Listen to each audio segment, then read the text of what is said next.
주회와 묵상 사이, 설교와 나눔 사이, 말씀은 힘이다. 날마다 주님과. 오늘 우리에게 주시는 하나님의 말씀 역대하 20장 20절에서 37절까지 말씀입니다.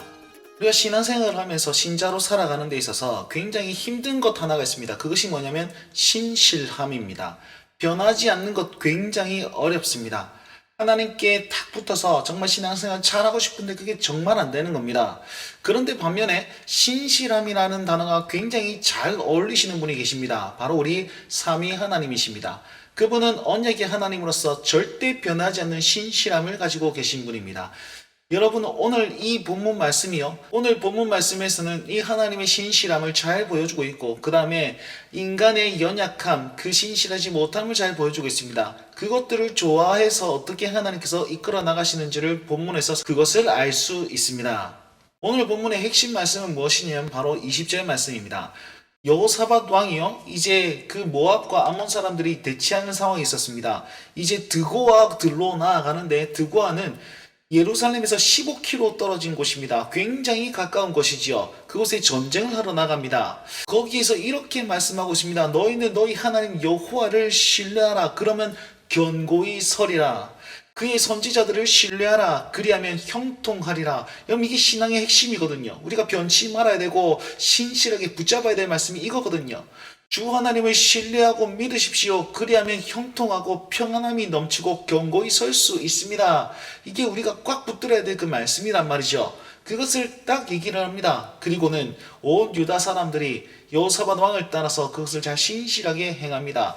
전쟁하러 나갔으면 군인들을 앞장 세워야 되는데, 이 여호사밧 왕은 노래하는 자들을 먼저 앞에 세웁니다. 먼저 앞에 세워서 노래하기 시작하는데요. 그 찬송의 내용은 이렇습니다. 여호와께 감사하세, 그의 인자하심이 영원하도다, 이렇게 얘기합니다. 여러분, 이 구절은요, 시편에 굉장히 많이 나오는 구절인데, 시편에 특히 성전에서 예배드릴 때 불렸던 그런 찬송시로 굉장히 유명한 시입니다.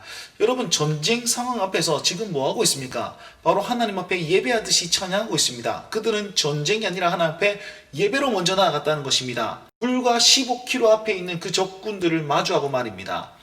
그럴 때에 어떤 일이 일어나냐면, 그 노래와 찬송이 시작될 때에 여호와께서 복병을 두어서 그들을 치게 하심으로 그들이 패하였다, 이렇게 말하고 있습니다. 자, 이스라엘 백성들은 예배하고 있고, 하나님은 그 노래가 시작될 때 하나님께서는 움직이는 장면이 그 말씀입니다. 여러분, 이것입니다. 이 말씀은요, 이 전쟁이 너희들이 수고할 전쟁이 아니라 하나님께 속한 전쟁이다라는 사실을 보여주고 계신 겁니다. 어제 말씀에 그렇게 말씀하셨지 않습니까? 너희들 두려워하지 마라. 이 전쟁은 나에게 속한 것이다. 하나님께서 말씀하셨습니다. 그 말씀을 신실하게 이루고 계십니다. 무엇을 통로로요? 예배라는 것을 통로로요. 우리가 예배하고 우리가 온전히 하나님을 찬양하고 주를 신뢰하며 나아갈 때에, 우리가 예배할 때에 하나님께서는 일하십니다. 치열하게 싸우시고 계심을 우리는 오늘 본문 말씀에서 알 수 있습니다. 우리 예배는 어떠한지 한번 돌아보았으면 좋겠습니다. 이렇게 하나님의 손으로 말미암아서 이스라엘 백성들은 칼 한 번 뽑지 않고 승리하게 됩니다. 그곳에 가봤더니 살아있는 사람은 하나도 없고 전리품들을 챙기는데 너무 많아서 3일 동안 챙깁니다. 그리고는 골짜기에 모여서 이제 거기서도 하나님을 송축하기 시작하는데, 그 송축함을 기려서 그곳을 브라가 골짜기라고 합니다. 브라가라는 뜻은 찬송, 축복이라는 뜻입니다. 그곳에서 하나님이 찬송 받으셨고 또한 축복을 내리셨다라는 뜻으로 브라가라고 이름을 짓습니다. 그들은 또한 돌아와서 예루살렘 성전에 가가지고 또한 하나님께 즐거운 마음으로 제사를 드립니다. 이 사건을 평가하는데 이 소문이 흘러 이방 나라에 가가지고 이방 나라 사람들이 하나님이 이렇게 쳤음을 들었으므로 하나님을 두려워함으로써 여호사밧의 나라가 태평하게 되었다라고 말하고 있습니다. 자, 한번 그림을 한번 보십시오.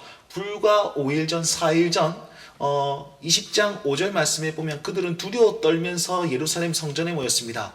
그리고는 하나님 앞에 좀 살려달라고 간구하는 기도를 드렸죠. 불안한 마음이 있었습니다. 오늘 본문에는 동일하게 4, 5일이 지나가지고 성전에 그대로 있습니다. 그런데 느낌이 달라요. 감정이 다릅니다. 어떻게? 즐거움으로 나아가고 있습니다. 여러분, 신자의 삶이 바로 이래야 할 만합니다. 하나님께 처음에는 불안한 마음으로 주님을 붙잡았으나 그 확실한 신뢰와 믿음을 가지고 나아갈 때에 하나님께서는 우리에게 기쁨과 즐거움을 주시고 만족함을 주시는 겁니다. 이것을 누리며 살아야 됩니다. 이게 신자의 삶이에요. 그리고 나서 이것을 통해서 하나님 어떤 일을 이루시느냐? 우리에게는 즐거움을 주시고 우리 대적들에게는, 세상에게는 하나님의 살아계심이 나타나 두렵고 떨리는 그런 모습들을 하나님께서는 내비치실 것이라는 것입니다. 자, 우리의 평안은 곧 대적들의 불안 아닙니다. 우리가 하나님 앞에 제대로 서 있으면 세상은 우리를 보고 벌벌 떨게 되어 있단 말입니다. 이러한 믿음과 이러한 자신감을 가지고 사셨으면 좋겠습니다. 너희는 여호와 하나님을 신뢰하라. 그리하면 견고히 설 것이고 선지자들을 신뢰하라. 그리하면 형통할 것이다. 이 말씀을 굳게 믿고 나아갔던 그들처럼요. 우리도 오늘 하루 그리 살았으면 좋겠습니다. 자, 이후의 말씀은 이제 여호사밧 왕의 그런 일대기를 평가하고 있습니다. 그런데 여호사밧 왕은 하나님 앞에 칭찬받은 왕이었지만 산당은 지하지 못하여서 여전히 이스라엘 백성들이 우상을 섬기고 있는 그런 여지를 남겨둡니다. 그리고 또 한 가지 사건을 얘기하는데, 여호사밧 왕이 북이스라엘의 그 아시아 왕과 손을 잡아서 선박 사업을 시작합니다. 배를 지어가지고 다시스로 보내가지고 거기 있는 물자를 운송해 오려는 그런 사업 전략을 세웁니다. 그런데 하나님께서는 아시아 왕이 악한 왕이기 때문에 그 배들을 다 파하심으로 그들의 관계를 끊어버린다, 이렇게 말씀하고 있습니다. 여러분, 여호사밧 왕은 하나님 보시기에 옳은 왕이었지만 완벽한 왕은 아니었습니다. 하나님은 신실하지 못했던 그 유다 백성들과 여호사밧 왕임에도 불구하고 하나님의 신실함으로 말미암아서 그들을 이끌고 계시고 그들을 평안의 나라로 세워가고 계신다, 그 사실을 강조하고 있는 것입니다. 자, 우리의 신실하지 못함에 대해서 두려워하거나 불안해하지 마십시오.